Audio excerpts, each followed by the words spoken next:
సంవత్సరాల్లో మేము కరోనా 2 సంవత్సరాలు వచ్చినా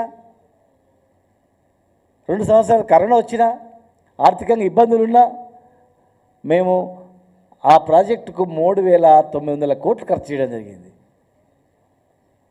కేసీఆర్ గారికి నిజంగా చిత్తశుద్ధి ఉంది కనుకనే అయినా ఈ ప్రాజెక్టు మీరు తప్పు డిజైన్ చేసిండ్రు, ఇంత పెద్ద టన్నల్ అనేది తప్పు అని ఆనాడే కేసీఆర్ గారు చెప్పారు. అయినా జానారెడ్డి గారు మరి చాలామంది పెద్దలు మా ప్రాంతానికి నీళ్ళు రావాలంటే ఎస్ఎల్బిసి 50% పైన కంప్లీట్ అయింది, మీరు చేయాలంటే దాన్ని కంప్లీట్ చేయడానికి 3,900 కోట్లు ఖర్చు పెట్టి హరీష్ రావు గారిని పంపించి పర్యవేక్షించి మీ పెండింగ్ ప్రాజెక్టులను రన్నింగ్ ప్రాజెక్టులు చేసి ఒకవైపు కేఎల్ఐ కావచ్చు, భీమా కావచ్చు, అవన్నీ ప్రాజెక్టులు కంప్లీట్ చేస్తూ కోయిల్ సాగర్ నుంచి మీరు ప్రారంభించినటువంటిది 2005లో ప్రారంభించినటువంటిది నత్తనడకగా నడుస్తున్నటువంటి ఆ ప్రాజెక్టుకు మీకన్నా ఎక్కువగా మీ 9 సంవత్సరాల్లో మీరు పనిచేసిన దానికన్నా ఎక్కువగా ఖర్చు పెట్టి మేము ప్రయత్నం చేస్తే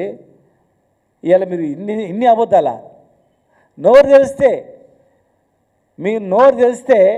పూర్తి అబద్ధాలే. ముఖ్యమంత్రి గారు కనీసం దాని మీద సమీక్ష చేయాల్సిన అవసరం ఉండే, అక్కడికి రావాల్సిన అవసరం ఉండే ప్రాజెక్టు దగ్గరికి. సొంతం జిల్లా కదా, సొంతం జిల్లాలో ఈ సంఘటన జరిగినప్పుడు ఇమ్మీడియట్గా ఆ జిల్లాకు రావాలి, పూర్తి అధికారులతో సమీక్షించాలి. ప్రధానమంత్రి గారిని కలిసినప్పుడు మొదటి అంశం వీళ్ళు ఎట్లయినా రక్షించాలి సార్ అని చెప్పి అడగాల్సిన అవసరం ఉండే. మంత్రిగా మీ బాధ్యత, వీరు ప్రతిపక్షం మాట్లాడినప్పుడు మీరు దానిలో ఏమన్నా ఉంటే మంచి చెడు ఉంటే మీరు పక్కకు పెట్టండి, మంచిని స్వీకరించాలా. మీరు కలవనియరు, మాట్లాడడానికి ఒప్పుకోరు. ఇన్ని అబద్ధాలు చెప్తే మీరు జూపల్లి గారు మంత్రిగా ఉండి వారు అక్కడ వచ్చి కూడా 12,000 మీటర్లు తోయిందాన్ని కూడా లేదని చెప్తే, ఇన్ని కోట్లు ఖర్చు పెట్టిందని కూడా కాదని చెప్తే,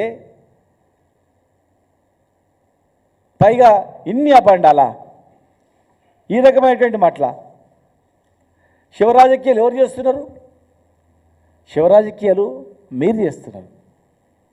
శివరాజకీయాలు మేము బతకాలని కోరుకున్నాం, వాళ్ళు బతకాలని మేము మా వల్ల ఆ పనులకు అభ్యంతరాలు కలుగుతాయని మేము రాలేదు. మీరు హెలికాప్టర్లో వస్తున్నారు పోతున్నారు, ఒకవేళ హెలికాప్టర్ రాకపోతే పోతలేదు మీరు. ఇదేమైనా పాకిస్తానా లేకపోతే వేరే దేశంలో ఉందా మన వచ్చే స్కీము? వేరే ఎక్కడో దూర ప్రాంతంలో ఉందా? నదులు దాటిపోవాలి, అడవిలో ఉందా? రవాణా సౌకర్యం లేదు హెలికాప్టర్ తప్ప వేరేనికి. ఉత్తమ్ కుమార్ రెడ్డి గారు ఒకరోజు హెలికాప్టర్ లేకపోతే పోలేదు, ముఖ్యమంత్రి గారు తీసుకుపోయిండు నేను ఓన్ అని చెప్పి పోలేదు. హెలికాప్టర్ ఇచ్చిన రోజు వస్తున్నారు పోతున్నారు. మేము బాధతో ఉన్నాం. పేదవాళ్ళండి వాళ్ళు, పేద జీవులు. కాళేశ్వరంలో కూలీలు వచ్చి సంతోషంగా పనిచేసారు. కరోనాలో పోదామంటే ట్రైన్లు ఎక్కించి పంపించారు మా ప్రభుత్వం, మా నాయకుడు కేసీఆర్ గారు. తెలంగాణకు రావాలంటే సంతోషంగా వచ్చి పనిచేయడానికి సిద్ధమవుతున్నారు. వాళ్ళే స్టేట్మెంట్ ఇచ్చారు, దేశంలో ఎవరు పట్టించుకోలేదు మమ్మల్ని, తెలంగాణలో మాత్రం ఇంత బ్రహ్మాండంగా చూసుకున్నారని చెప్పేసి, పని చేసుకొని వదిలిపెట్టలేదని చెప్పి. ఎంతమంది చనిపోయినా క్లారిటీ లేదు, అసలు ఏం జరిగిందని క్లారిటీ లేదు. వాళ్ళు బతకడానికి ఎలాంటి బయట హంగామా తప్ప హెలికాప్టర్లో ఏవో సహాయ చర్యలు చేపడుతున్నారు, హెలికాప్టర్ల పైనుంచి తాడు కిందికి పైకి లాగుతున్నారు అన్నట్లు అడావుడి చేయడం తప్ప లోపల నుంచి ఏం ప్రయత్నాలు జరిగినాయి?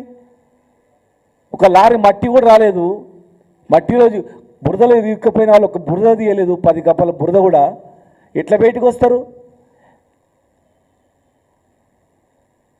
ఏ రకంగా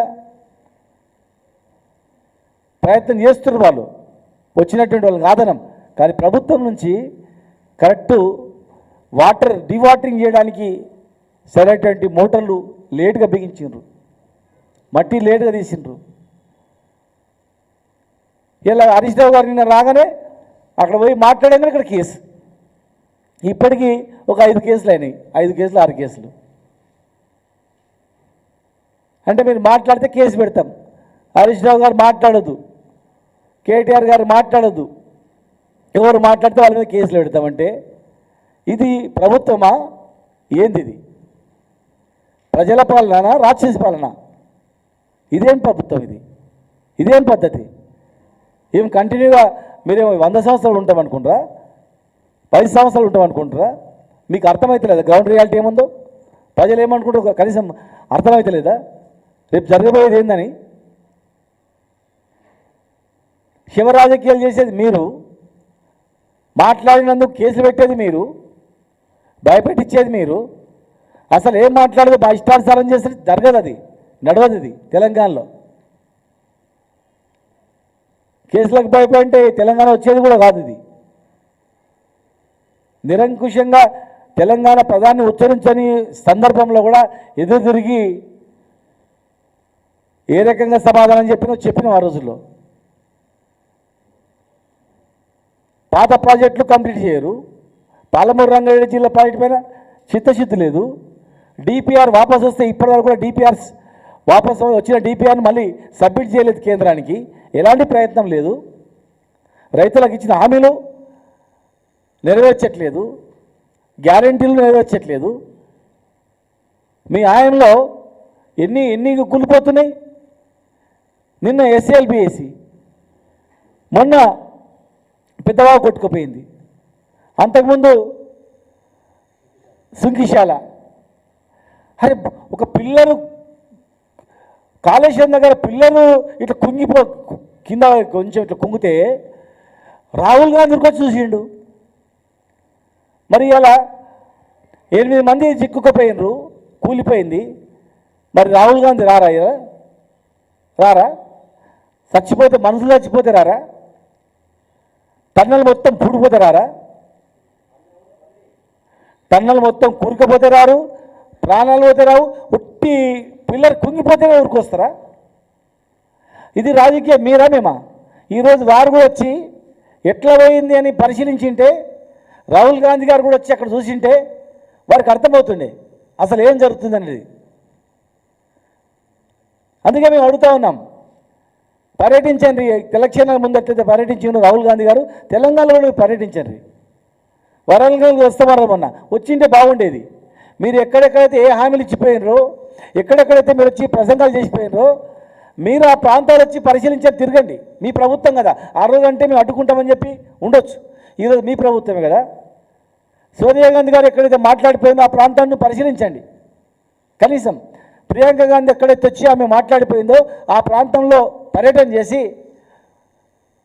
ఆ ప్రాంత ప్రజలతో అడగండి, మీరు ఇచ్చిన హామీలు ఏమైంది, తెలంగాణ ఏమవుతుంది, ఎక్కడికి పోతుంది, ఎక్కడున్న తెలంగాణ గ్రాఫ్ ఎక్కడ పడిపోతుంది. మీరు మాట్లాడినప్పుడు తెలంగాణ ఏ గ్రాఫ్లో ఉండే